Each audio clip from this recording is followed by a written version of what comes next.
Fuji-Kawaguchiko.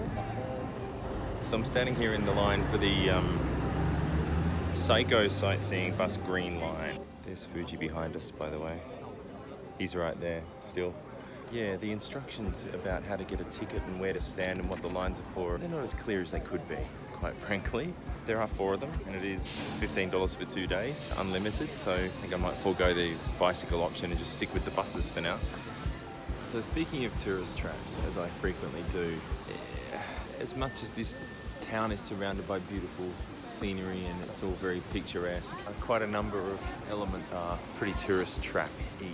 I paid 1,500 yen for a 2-day unlimited bus pass thingo, and it's called a sightseeing bus, right? So you would imagine it's going to all the different sites. The map is that big, right? The blue line is the one I just took. To be fair, it did go a long way, but it also stopped at things like high schools, the Red Cross Hospital, 2 shopping centres, 3 intersections, an elementary school, a roadside rest and stopping area, the Minshuku Guest House Village.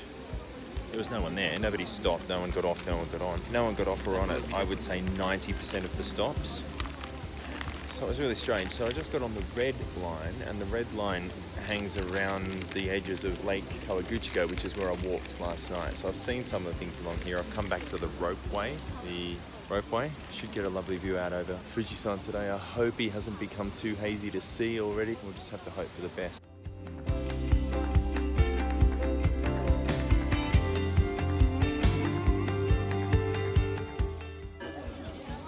Unfortunately, it is really, really hazy today. It's very hard to see him, but he definitely is there. Happy birthday to me.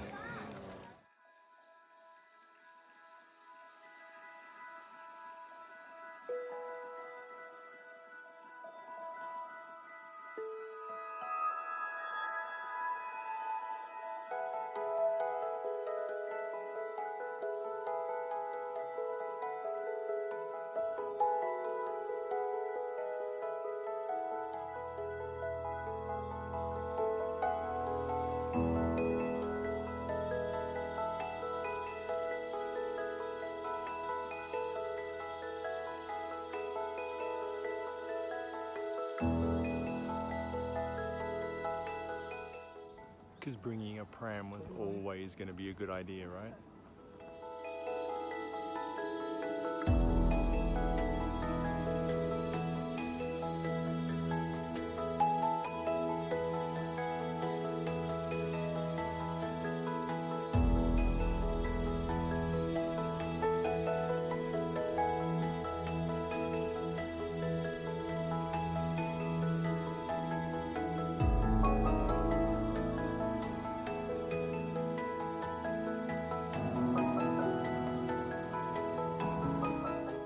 The light's changing, the sky's changing. He's becoming a bit sharper. And oh, see that? That was the best image I've got of him all day, and I can never repeat it. I get it done once and I can never do it a second time. Shit.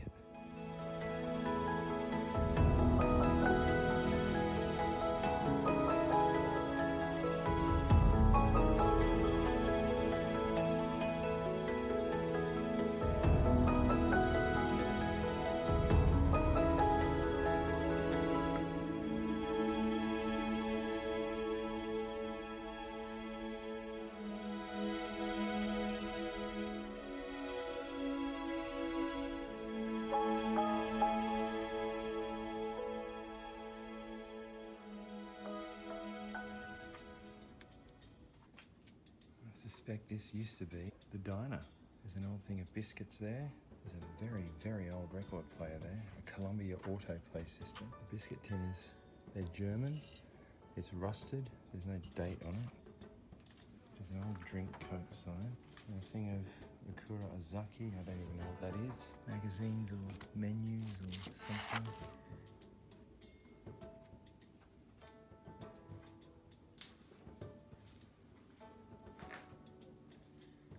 Broken stuff. These chairs are still on the table as if they've just been put there. There's a very, very, very old TV in the corner.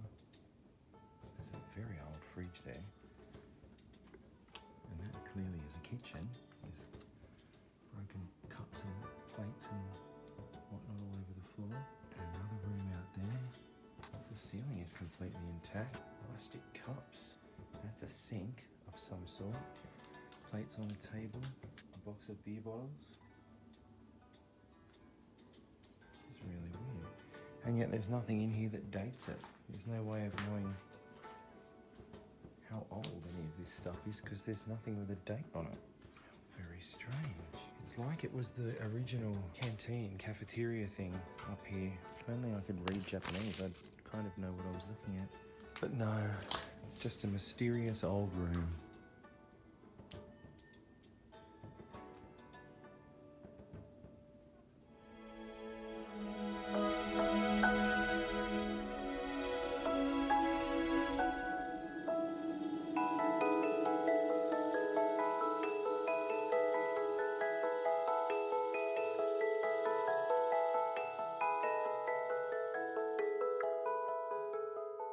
This is Fujiyama cookie, and this is a green tea cookie from Fujiyama cookie. I think I'll enjoy it. So I'm back on the weird ass sightseeing bus. We've got this little tiny bus it's that long, it's got two doors. The door at the back doesn't appear to be blocked or otherwise incapacitated. It's meant to be a sightseeing bus, but it's full of suitcases, and everyone on the bus just had to get off to let two people with suitcases out. That then created a traffic jam of 20 to 30 cars all banked up behind the bus because every single person had to get off. And then the two people who were getting out had to pay the driver and didn't know how. The whole process is the most absurd, inefficient thing I've ever seen. Firstly, why would they allow ordinary commuters to use a sightseeing bus? What is the point of calling it a sightseeing bus? Why have two doors on the bus if they're not going to use the second door? Why allow luggage on a bus that potentially is going to end up at the back and cause everyone else to have to get off? This is just the most bizarre thing I've ever seen. Here is tonight's stash from Lawson this time. Tonight we're starting with a lovely, healthy looking chicken salad. There's all sorts of lovely looking stuff in it, including a little bit of chicken, some veg, some mayo, a capsicum, carrot, onion, broccoli. Broccoli, I never say broccoli, lots of cabbage, red cabbage, green cabbage, some sauce there, some noodle sauce, and the noodles on the bottom. And then just to try out a whole bunch of stuff that I have no idea about. I mean, aside from that, that's just orange juice. I got that in case I hate this. Never seen that before. Salty lychee. I think they are supposed to be lychee. I'm not sure. Salty lychee. It's sort of, it looks like salt water, so maybe it'll taste like salt water. These are, I think, mandarin pieces in juice. This is a little cake of some sort. I don't know, I can't get the translation. These are sweet dessert dumplings that are kind of famous in various parts of Japan. I don't really care if I don't eat all of this, but it's all about trying it, really. This one is an ice cream of some sort. It appears to have maybe chocolate on the outside, some kind of flavored ice cream in the middle. I might do a bit of Google image translate later and see if I can work out what it is before I eat it. But otherwise, it'll be yet another complete surprise, and that's exactly how I like it. So the salad's actually really nice. The sauce is kind of like a mayo type sauce. And then the added salad dressing is like a vinaigrette. Seems to come with all salads over here. The noodles are cold, you don't heat them up. The noodles are like spaghetti, but more noodly and thicker. The chicken's really nice, there's not that much of it. And all told, it's just really, really tasty and fresh. So unlike a convenience store in Australia. Very, very, very sweet. I suspect those things are lychee. Is that what lychee look like? I haven't seen a lychee for so long. I thought they had like a peely brown skin and there's a fleshy round thing underneath. I guess that's what they look like. Maybe that's what they look like when they're not dried. Maybe ours are dried or something. But anyway, it's really, really super sweet and I've probably had enough. It's amazing how orange juice tastes different in every country. Is not an orange an orange? I have never understood how orange juice, it tastes different, it looks different, it's a different color, it looks like it has a different consistency. The differences are only quite mild sometimes, but different nonetheless. This is very tasty, but it's just different. So that is a mini cheesecake, And to my surprise, I don't actually care for it. It's not really very nice. However, I think I'm going to enjoy this. This is the mandarin pieces, but it's not juice, it's jelly. They're sitting in jelly. Oh, there is a bit of juice because I just spilt it all over the table. Whoops. But they are, for the most part, sitting in a very fine jelly. Let's have a look. They're quite possibly actual orange pieces. They don't taste like mandarin. So maybe the fact that there is something that looks suspiciously like an orange on the lid was suggestive of the fact that they are oranges. I haven't done any research as I suggested I might. I still don't know what it is or what to expect out of the bag, but here we go.